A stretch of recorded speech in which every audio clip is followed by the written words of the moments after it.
Good afternoon, Senator Sampson. Good afternoon, Madam President. I had not intended on speaking on the bill before us.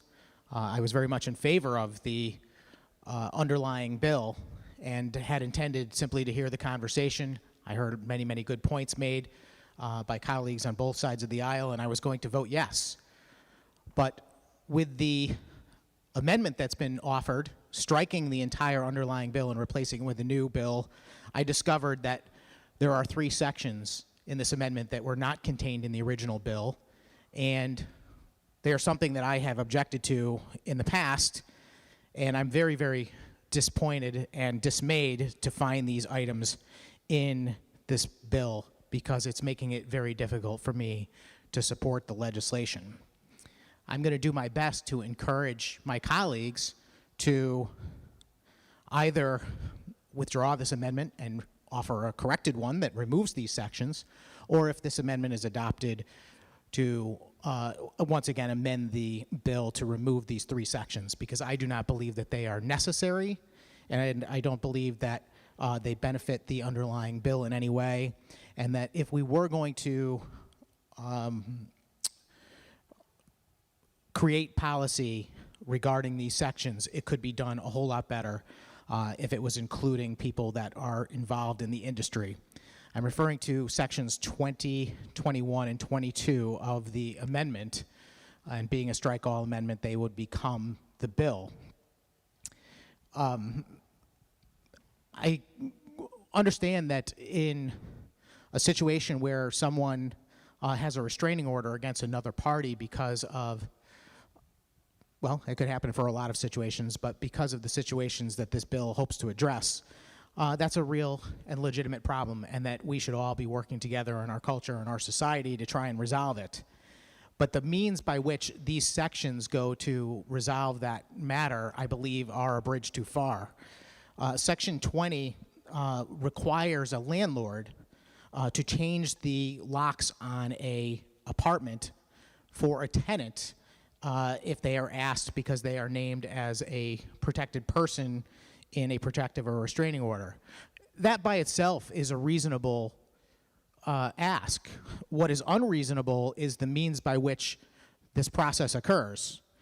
The amendment suggests that a landlord must answer a request from a tenant no later than 6 hours after receipt of the request. I would ask my colleagues, when in any statute do we ask someone to be responsive within 6 hours? When is the state government ever responsive within 6 hours? It's unreasonable, and it's going to put landlords who otherwise would be more than willing to help in a situation like this in a very awkward position. I don't know, the language is not clear whether any liability arises out of their potential failure to respond within 6 hours.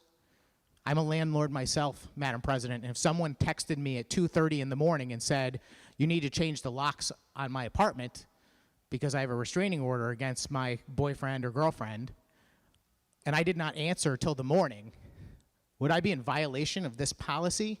Would I be assuming liability if something were to dreadfully occur? It's not right, Madam President. We shouldn't be creating policy without thinking it through. Furthermore, the bill says that not only does the landlord have to respond within 6 hours, they have to also change the locks no later than 48 hours after the date that the tenant makes such a request. Now, that 48 hours is not the most unreasonable time frame, but in the real world, it's very difficult to get something like that done within 48 hours. Many, many landlords are not local. They don't service their own properties. They hire a property manager. Some landlords live out of state. And if we are going to put a landlord in a position of having to hire someone to change the locks on a dwelling unit, it might be problematic to get someone out within 48 hours. And furthermore, there might be an additional charge because of the quick timeline. Again, I don't want to minimize the importance of protecting victims of domestic violence, but is a landlord who is a disinterested third party responsible for any of this? I would say no. Should we write policy that inconveniences a disinterested third party?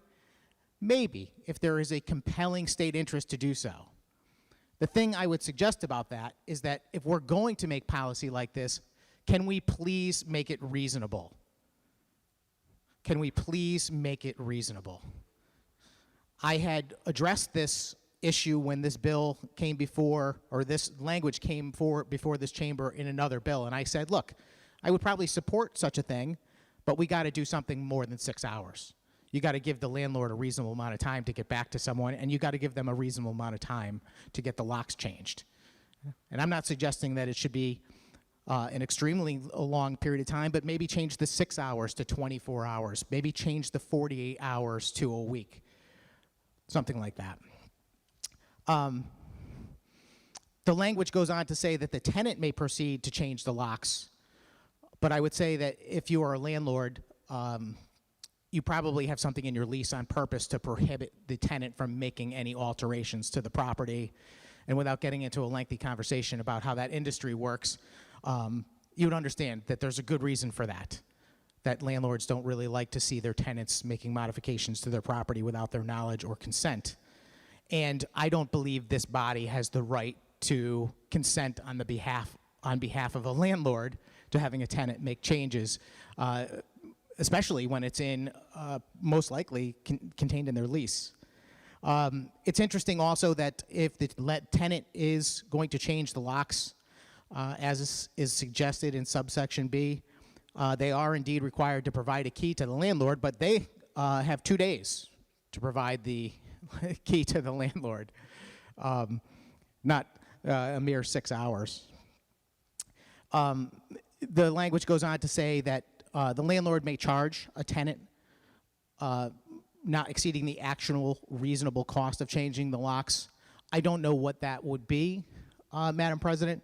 I am concerned that if I called a locksmith and asked them to get out on a Saturday morning, you have 48 hours to go change the locks on my unit in downtown Waterbury, they might charge me a pretty excessive amount of money to go change the locks. And I don't think that's an appropriate thing to put a landlord in a position like that, or the tenant, ultimately, to make sure that it has to be done in that time frame. On line 1097, it says that the landlord can also deduct this amount from a security deposit. And I would just remind everyone that this is not the purpose of a security deposit. A landlord takes a security deposit to protect himself or herself from damages that might be caused at the culmination of a lease. They do an inspection of the property, and if they find damages, you'd want to assess the security deposit. If we are going to use a policy like this that might diminish a security deposit, which in this state is not very much, I believe that the maximum security deposit that can be charged is 2 months, and in some cases only 1 month. And I will tell you, Madam President, that over the years that I've been in the real estate industry and worked as a landlord, I can tell you that many, many times the amount of damage to an apartment exceeds the 2-month security deposit. And I've been an advocate for modifying that language over the years for that purpose. So those are my objections, Madam President.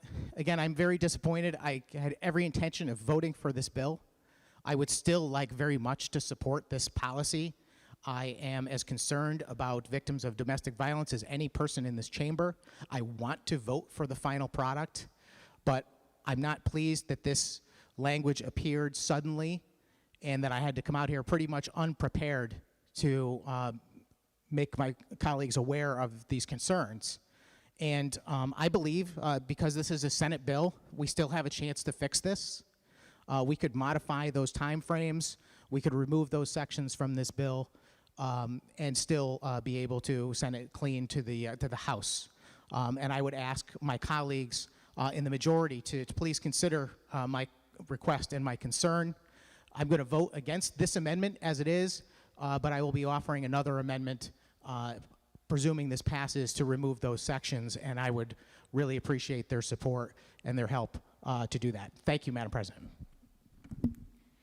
Thank you, Senator Sampson. Will you